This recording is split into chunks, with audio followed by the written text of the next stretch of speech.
Dan janganlah engkau menganggap bahwa puasa itu hanya meninggalkan makan, minum, dan jima saja. Tetapi puasa adalah lebih luas daripada itu.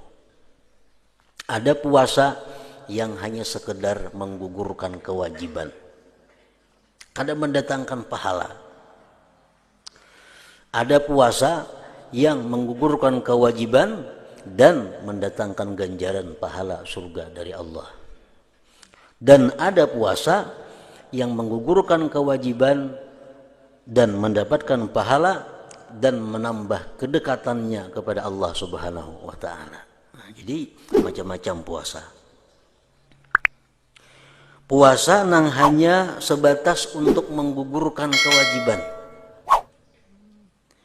Itu orang yang puasa hanya menahan diri daripada makan, minum, dan jima tadi. Ini kada makan, mulai sahur sampai maghrib, kada minum, kada bersih tubuh. Lain pada itu diperbuatnya. Nah, ini puasanya hanya untuk menggugurkan kewajiban, tapi kada dapat pahala ganjaran. Dalam hal ini Rasulullah sallallahu alaihi wasallam pernah bersabda, "Kam min shaimin laisa lahu min shiyamihi illa al-ju' wal 'atash." Artinya berapa banyak orang yang puasa yang ia tidak memperolehi daripada puasanya itu selain daripada lapar dan dahaga. Ada orang puasa kada dapat napa-napa. Cuma dapat ganjaran lapar lawan haus. Maka kesempurnaan puasa itu bahwa engkau menjaga seluruh anggotamu daripada membuat sesuatu yang dibenci oleh Allah Subhanahu wa taala. Maka engkau mesti menjaga mata daripada melihat perkara-perkara yang diharamkan, dan menjaga lidah daripada bercakap dengan perkara-perkara yang tidak berfaedah, dan menjaga telinga daripada mendengarkan perkara-perkara yang diharamkan. Karena orang yang mendengar orang lain mengumpat adalah sama dosanya dengan orang yang berkata. Dan orang yang mendengar dikira sama hukumnya dengan orang yang mengumpat, kalau ia tidak mengingkari umpatan itu. Jadi orang menggibah, kita mendengari, sama dapat dosanya. Sama dapat dosanya. Nah, bedanya cuma tentang tobat. Kalau orang yang menggibah itu cuma orang yang menggibah itu tobatnya mesti 4. Pertama, menyesal. Yang kedua, berhenti. Yang ketiga, janji tidak mengulang lagi. Yang keempat, minta halal. Nah, itu kalau orang yang menggibah. Kalau orang yang mendengar cukup 3. Menyesal, berhenti, janji kada mau ulang lagi, kada disuruh minta halal kepada yang digibah itu. Nah, itu untuk orang yang mendengar. Kalau dosa sama, cuma tobatnya lebih inting daripada orang yang langsung menggibah itu.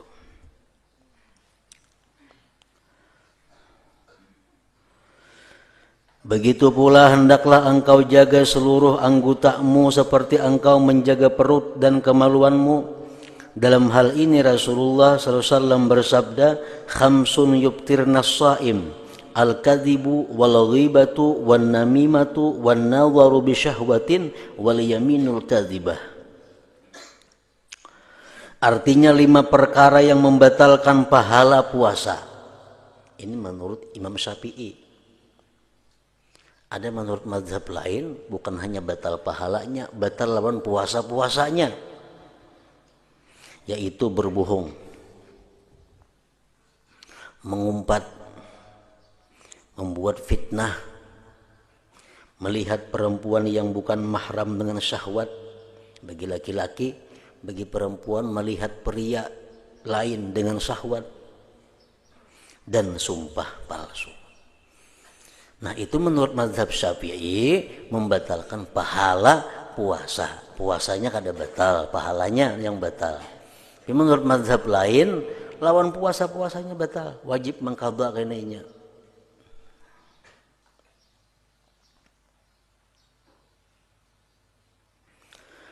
Dan sabda Rasulullah sallallahu alaihi wasallam lagi, innamas saumu junnah fa idza kana ahadukum sha'iman fala yarfuth wala yabsuq wala yajhal fa in imru'un qatalahu aw syatamahu falyaqul inni sha'im. Artinya, hanya saja puasa itu perisai. Maka apabila seorang kamu berpuasa, maka jangan ia bercakap yang tidak baik, seperti bercakap perkara yang lucah, yang cerubu.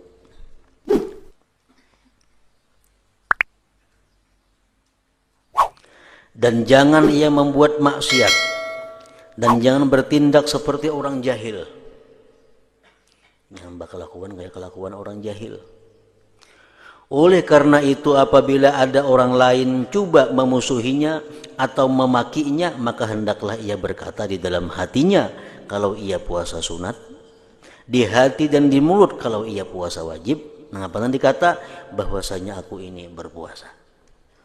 Ada orang buai behual, ada orang buai bertengkar. Kalau kita sedang puasa sunat, ucapkan di hati kita, aku puasa. Artinya apa? Kada usah dilawani, dilayani. Kalau kita puasa wajib, ucapkan di hati dan di mulut, ana shaim, aku puasa.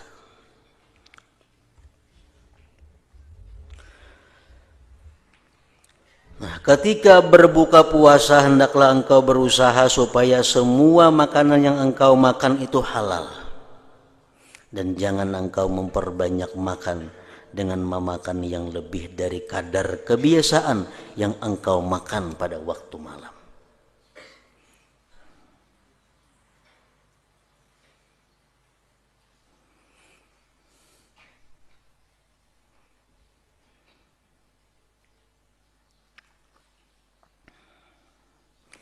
Apabila engkau menghimpunkan makanan siang kepada makanan malam untuk engkau makan sekaligus ketika berbuka puasa, maka itu hanyalah memindahkan waktu makan saja.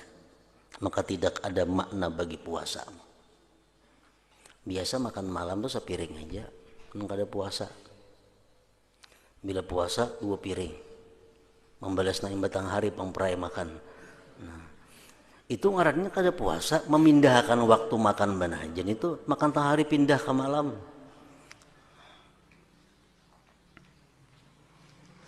Maka tidak ada makna bagi puasamu.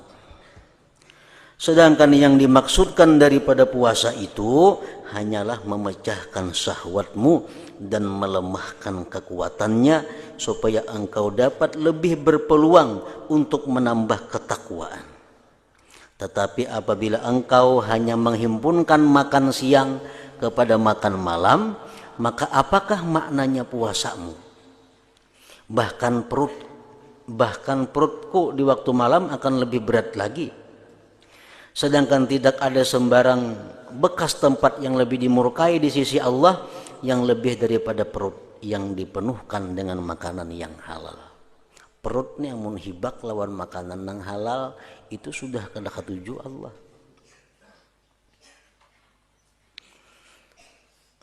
Ada perkara-perkara halal tapi dibenci oleh Allah. Pertama talak.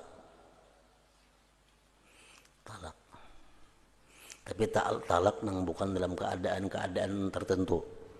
Karena sudah kita ketahui talak itu ada wajib, ada sunat, ada makruh, ada haram sebagainya. Talak dalam keadaan umum itu halal tapi dibenci Allah. Yang kedua lagi yang dibenci Allah adalah kenyang. Nah, kenyang dibenci oleh Allah.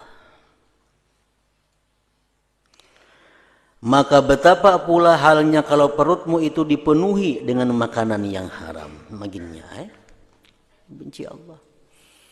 Nah, jadi kalau kita bisa menjaga diri daripada melakukan atau mengerjakan atau mengatakan hal-hal yang diharamkan Allah selama kita berpuasa,